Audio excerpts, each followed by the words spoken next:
Assalamualaikum warahmatullahi wabarakatuh. Halo semuanya, saya Ibnu Hafiz dengan NIM 7211419091.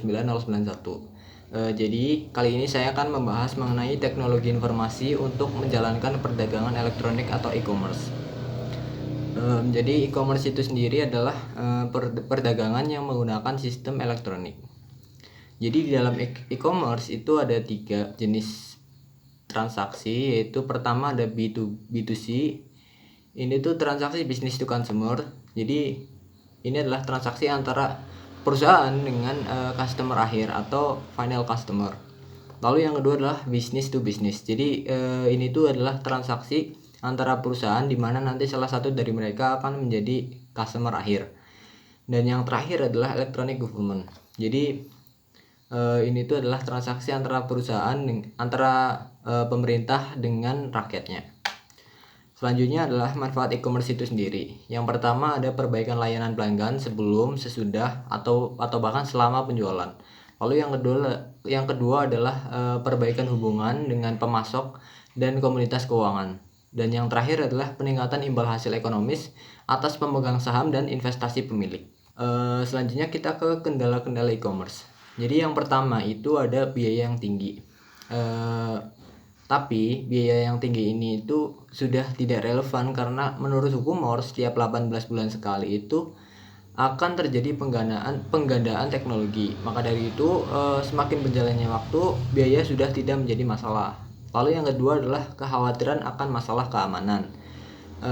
Dan sekali lagi ini sudah tidak relevan karena semakin pada saat ini itu udah banyak sistem keamanan seperti firewall atau yang lainnya itu sudah semakin kompleks. Maka dari itu sistem keamanan sudah menjadi lebih susah untuk dijebol. Lalu yang ketiga adalah piranti lunak yang belum mapan atau belum tersedia.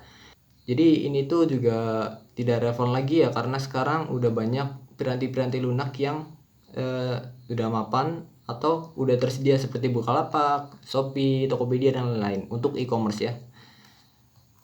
Selanjutnya adalah intelijensi bisnis atau business intelligence. Jadi business intelligence itu adalah aktivitas pengumpulan informasi mengenai unsur-unsur di dalam lingkungan yang berinteraksi dengan perusahaan. Dan di dalam business intelligence ini itu ada yang namanya basis data eksternal. Jadi basis data eksternal ini adalah suatu kumpulan atau koleksi data-data, segala macam data yang terbuka atau bisa diakses oleh semuanya.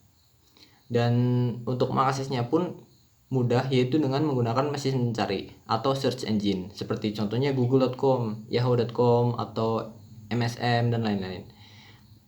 Jadi di situ kita cuma tinggal memasukkan keywordnya, muncul lalu semuanya akan muncul apa yang sesuai atau bahkan yang terkait dengan keyword kita akan muncul di situ. Kita cuma tinggal pilih mana yang lebih cocok atau lebih relevan dengan keyword kita. Selanjutnya adalah strategi e-commerce dan sistem interorganisasional. Jadi sistem interorganisasional ini itu biasa disingkat sebagai IOS atau interorganisational system. Jadi IOS ini adalah sebuah strategi di mana perusahaan membuat hubungan elektronik dengan perusahaan lain sehingga bisa bekerja sama sebagai suatu unit yang terorganisasi, yang terkoordinasi. Selanjutnya untuk manfaat iOS itu sendiri ada 2. Yang pertama adalah efisiensi komparatif, yaitu ketika perusahaan menerapkan sistem iOS ini, perusahaan sekutu akan dapat memproduksi barang atau jasa dengan tingkat efektivitas yang jauh lebih tinggi dibanding sebelumnya, sehingga dan biayanya pun ketika dijual ke konsumer akhir itu akan jauh lebih murah. Lalu yang kedua adalah kekuatan penawaran. Jadi dengan adanya sistem iOS ini, perusahaan bisa menyelesaikan perselisihan dengan para pemasok dan pelanggan demi keuntungan perusahaan itu sendiri. Lalu ada yang namanya AD dan extranet. Jadi AD itu terdiri dari transmisi data langsung komputer ke komputer dalam satu format struktur yang dibaca oleh mesin. Lalu yang kedua adalah ada extranet. Jadi extranet ini adalah cara lain dalam pembuatan iOS. Selanjutnya adalah sekutu-sekutu bisnis proaktif dan reaktif. Jadi dalam penerapan iOS ini perusahaan bisa melakukan penerapan secara proaktif maupun reaktif. Dan yang mempengaruhi penerapan itu ada 4. Yang pertama adalah tekanan kompetitif. Jadi tekanan kompetitif itu adalah suatu keadaan di mana perusahaan ini sedang berada di posisi yang tidak bagus.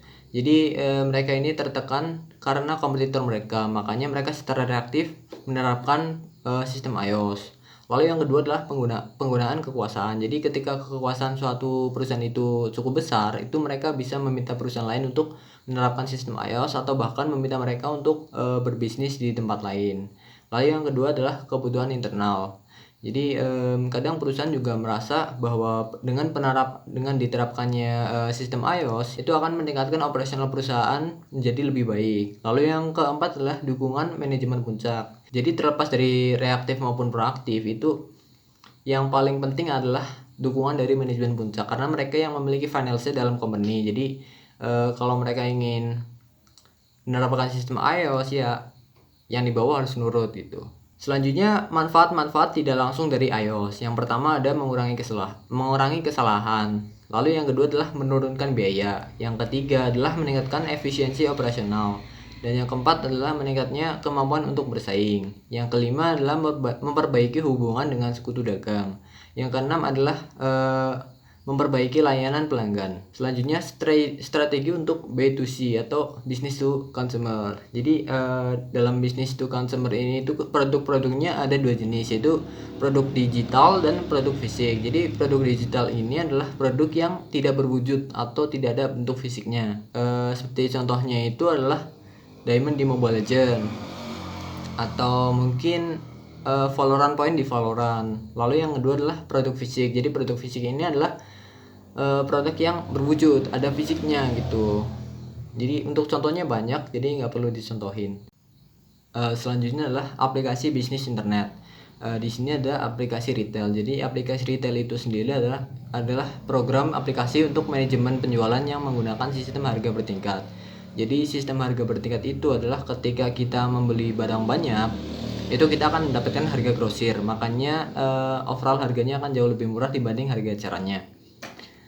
Selanjutnya adalah saran-saran keberhasilan penggunaan internet. Yang pertama adalah pastikan situs webnya kuat. Yang kedua adalah pastikan browser dan struktur basis data Anda fleksibel maupun intuitif.